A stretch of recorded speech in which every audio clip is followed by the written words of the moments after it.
조합원 동지들 반갑습니다. 노동자 방송 진행의 아나운서 강민경입니다. 먼저 예년과 다른 추석 연휴 잘 다녀오셨는지 궁금한데요. 그동안 함께하지 못한 가족들과 모처럼 즐거운 자리가 돼야 하는데 코로나19란 전염병으로 제한된 연휴가 되지 않았나 합니다. 그렇지만 조합원 동지들의 자발적인 노력과 실천으로 오늘까지 별다른 사고 없이 건강한 모습으로 생산 현장에서 다시 뵙게 됐는데요. 이런 노력들이 지속돼 코로나19가 종식되는 그날까지 긴장의 끈을 놓아서는 안 될 것입니다. 지부도 조합원 동지들이 안전한 일터에서 노동할 수 있도록 오늘도 최선을 다할 것이며 20년 단체 교섭에서 미진한 부분을 하나하나 확인해 채워나갈 예정입니다. 조합원 동지들과 올 한 해 마무리 잘 할 수 있도록 함께 파이팅하며 이번 주 방송 시작하겠습니다.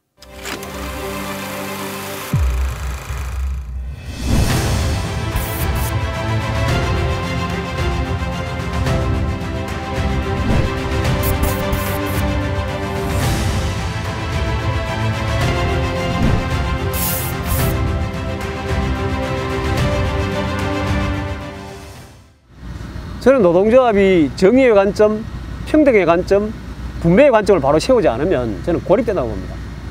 그러니까 노동조합은 이익단체이긴 하지만 사회 정의에 기초하고 평등에 기초해서 전진에 들어가지 않으면 고립될 수밖에 없습니다.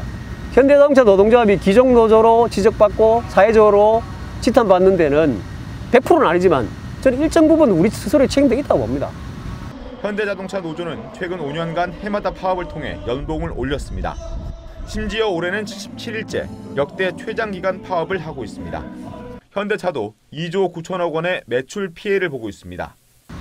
왜냐하면 우리 사업장 안에 있는 비정규직의 문제나 그다음에 울타리 바깥에 있는 협력업체 문제에 대해서 우리가 실제 이렇게 요구하긴 했지만 정말 마음을 달아서 뭔가를 해본 적은 사실 없거든요. 그다음에 우리가 연대를 하지 않으면 결국 연대에 대해서는 너무 크게 생각하시는 것 같은데 적은 부분의 연대도 사실 많이 있습니다. 적은 부분의 연대들. 지금 보면 집행부에서 뭐 이런저런 그 코로나19와 관련해서 연대도 하고 있고 여러 가지가 있는데 저는 연대는 하루아침에 다 이루어지지 않지만 작은 과정들을 거쳐야 저는 연대가 성과를 이룰 거라고 보고 이것도 저는 연습이라고 보는 거거든요. 이후에 뭐 비정규직 문제나 아니면 사회적 문제와 관련해서 현대자동차 노동조합이 직접적으로 파업까지 못한다 하더라도 저는 사실은 파업까지 했었으면 좋겠다는 생각이 있어요. 큰 문제를 가지고 파업을 때려주면 정말 좋을 것 같은데 그게 어려우면 모금이라도 해서 우리의 인식을 바꾸고 그렇게라도 우리가 좀 동참을 해줘야 사회적 인식도 바뀌고 사회적 인식이 바뀌어야 우리들의 이미지도 개선되는 것이고 노동조합의 이미지가 개선되고 현대자동차 이미지가 개선되어야 우리들의 삶도 바뀌지만 현대자동차가 대표하고 있는 전국 우리나라 노동운동의 노동조합의 이미지도 바뀔 거다. 저는 이렇게 생각하고 있습니다. 노동자 간부뿐만 아니고 활동가들 첫째 정직해야죠. 그리고 근면검소해야죠. 노동자업도 자체적인 임금 투쟁이나 그런 것들을 하는 것만 아니고 비정규직 문제, 사회계획 문제, 그리고 하청 노동자들의 문제, 해고자들의 문제 이런 것들을 같이 풀려고 하는 정책들을 갖다가 같이 할 때 우리보다 하향에 있는 그런 노동자들과 함께 어우러질 때 노동조합이 좀 발전하지 않느냐, 사회에서 또 인정을 받는 그런 현대자동차 노동조합이 되지 않겠나 이런 생각이 듭니다. 기업에 대해서 기업윤리, 경영윤리를 요구한다면 우리 노동자들도 또는 노동조합도 활동가들도 저는 노동윤리나 책임감이 있다고 봅니다. 제가 구체적으로 여기서 우리 스스로가 저버리고 있는 노동윤리나 책임의식이 뭔지를 말씀드리지 않아도 저는 잘 알 거라고 봅니다. 그렇게 보고 그 다음에 이제 하고 싶은 얘기는 지금까지 보면은 9대1의 전술인 것 같아요. 뭐냐면 9번 노조를 욕하면 한 번 회사를 욕했던 것 같은데 저는 이후에는 바꿔야 된다. 한 번 노조를 욕하면 9번 회사를 지적하거나 욕해야 되죠. 왜냐하면 어느 지부장이든 어느 위원장이든 성과를 남기고 싶지 않고 조합원들의 요구를 반영하고 싶지 않은 지부장이나 위원장들은 없다고 봅니다. 그런데 왜 안 되냐? 결국은 상대거든요. 이번에 우리가 성과가 적다 이런 걸 지적하려면 지금까지 해온 것처럼 노동자 9번 공격하고 지부장 9번 욕하고 회사 한번 공격하는 이런 방식으로는 안 된다. 회사나 자본, 상대에서 9번 공격하고 지적하고 노조는 한 번 정도 지적하는, 지금까지 해왔던 우리의 잘못은, 내 조직의 잘못은 감사하고 상대 조직을 폄하하는 방식은 뛰어넘어야 될 게 아닌가. 이게 저는 이 적은 우리 울타리 내에서 풀어야 될 활동가나 아니면 이후 후배들이 해야 될 것 같고, 두 번째는 우리가 지금 노조 만들면서 지금까지 해왔지만 사실 이루어지고 않는 것이 산별이고 정치 세력화죠. 그 노동조합은 산별로 결국은 지행해 가는 것, 그 외에 답이 없습니다. 그리고 정치 세력화를 통해서 우리의 요구를 정치적 힘으로 관철시켜내는 것, 결국 산별을 지향해서 동일노동, 동일임금, 그리고 현대자동차 노동조합이나 아니면 조직된 노동자들이 관철시킨 단체협약이 지역적 구속력으로 확장될 수 있는 그런 산별 노조를 하고, 그 다음에 정치 세력화를 통해서, 왜 정치 세력화를 해야 되냐. 결국 우리가 세상을 살아가는 데는 법이라는 테두리를 벗어날 수가 없거든요. 노동법이 있고 이런저런 모든 법률이 있는데, 이 세상의 털거리는 결국 누가 하냐. 정치 세력이 하는 거죠. 법이 하는 거죠. 선배들은 정말 절실한 마음으로 노동조합을 만들었습니다. 우리 후배 노동자 동기들이 해야 될 일은 앞으로 4차 산업, AR 기술을 기반으로 한 노동의 고용 불안이 심각해질 겁니다. 후배 노동자 동기들이 정말 앞으로 있을 산업에 대해서 연구도 많이 하고 공부도 많이 하셔야 됩니다. 손님에게 인사하는 이 호텔의 안내원도 사람이 아닌 로봇입니다. Guest elevators are located off the Sky Lobby. 미국에서는 이처럼 인공지능 로봇이 빠르게 사람을 대체하고 있습니다.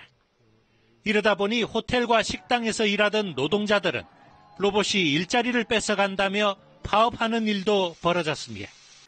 정책도 만들어내고 대응도 잘 하셔야 됩니다. 내 것만 주장해서도 안 되고, 노동시간 단축, 일자리 나누기, 임금 정책 등에 자기 스스로의 양보도 필요합니다. 그런 정책들이 어우러질 때 미래의 고용 불안에 대한 우리 후배 노동자들의 삶이 지켜지지 않을까 생각됩니다. 노동자의 눈으로 세상을 봤으면 좋겠다, 이겁니다. 세상은 누구의 눈으로 보느냐 달라지거든요. 서 있는 위치에 따라서 세상의 풍경이 달라지는 것처럼 노동자의 눈으로 보느냐, 아니면 자본의 눈으로 보느냐, 아니면 중간 세력의 눈으로 보느냐 달라지는데, 노동자의 눈으로 세상을 봤으면 좋겠다. 노동자의 시각으로. 그리고 마지막으로 말씀드리고 싶은 것은, 세상은 결국 이게 바꾸죠. 이게 뭔 것 같습니까? 두 가지입니다. 하나는 총구, 하나는 기표 기구입니다.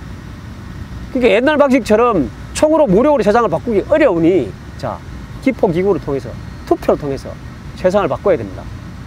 저는 뭐 이제 집에 가겠지만 후배 활동가들이 좀 더 초심으로 돌아가서, 제가 말씀드렸던 그렇게 구체적이고 과학적이지 않지만 우리 내부의 문제, 크게 봤을 때 바깥 세력화의 문제에 대해서 좀 더 관심을 가지고 해주시길 부탁을 드리겠습니다. 저는 지금까지 조합 활동하면서 예를 들어서 저거는 속된 표현 어용이다, 회사표현 내리게 좀 터부시하거나 이 적대시했던 부분이 많이 있습니다. 저는 사실 좀 뾰족했던 사람이었는데, 돌이켜보니까 그 동지도 결국은 회사와 그리고 관리자와 싸웠던 동지인데, 내보다 조금 소극적이고 좀 활동을 덜 한다고 해서 내가 막 공개하고 했던 건데, 이제 집에 갈 때가 보니까 좀 미안하기도 하고, 그 동지들한테 이 자리를 빌어서 사과도 합니다. 저는 퇴직하기 전에 우리 몇몇 동기들과 은퇴자 협동조합이라는 노동조합을 하나 자그마하게 만들었습니다. 그 은퇴자 협동조합을 통해서 사회적 기업에 좀 기여를 할 수 있으면 할 수 있는 방향을 좀 찾으려고 하고요. 그리고 제가 청력관리사 자격증이 있습니다. 그 청력관리사 자격증을 제가 따게 된 동기는 우리 노동자들이 정말 그 난청이 심각하더라. 그 난청 해결을 좀 해결하고자, 그 방법을 찾는데 기여하고자 제가 이렇게 그걸 땄습니다. 그래서 제가 퇴직하고 난 뒤에는 사회에 우리 그 나이 많으신 분들, 난청에 시달리는 분들, 노동자들이 난청에 시달리는 분들, 이런 분들을 위해서 사회에서 좀 활동을 하고자 합니다.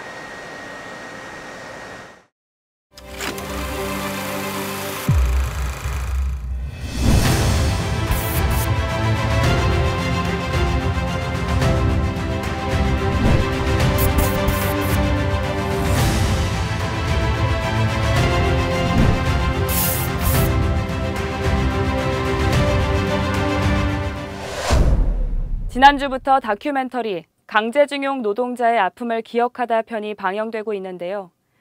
일본을 흔히들 가깝고도 먼 나라라고 이야기하죠. 하지만 일본은 메이지 유신 이후 지속적인 제국주의화가 끊임없이 이어지며 주변국 중에서도 대한민국에 가장 많은 고통을 준 나라기도 합니다. 일제강점기 조선 전체 인구의 3분의 1이 전 세계로 강제 동원돼 제국주의에 희생됐음에도 불구하고 지금껏 보상조차 제대로 이루어지지 않은 상황입니다. 나라를 잃은 그 고통은 고스란히 노동자 민중에게 돌아왔다는 사실을 알리고자 이번 편을 기획 제작하게 됐습니다. 역사를 잊은 민족에게 미래는 없다는 단재 신채호 선생님의 말처럼 지금도 일본은 군사 강국이라는 제국주의 환상에 사로잡혀 자본주의의 위기까지 덮으려고 하고 있는데요. 이런 일본을 바로 알 수 있는 좋은 기회가 될 것입니다. 조합원 동지들 더욱더 많은 관심 가져주시길 바라며 이번 주 방송 모두 마치겠습니다. 방송 다시 보기는 지부 홈페이지나 유튜브에서 현대차 지부TV 유니콘을 검색해 시청하시고 구독과 좋아요 꼭 눌러주시기 바랍니다. 그럼 다음 주 노동자 방송 시간에 다시 찾아뵙겠습니다. 시청해주셔서 고맙습니다.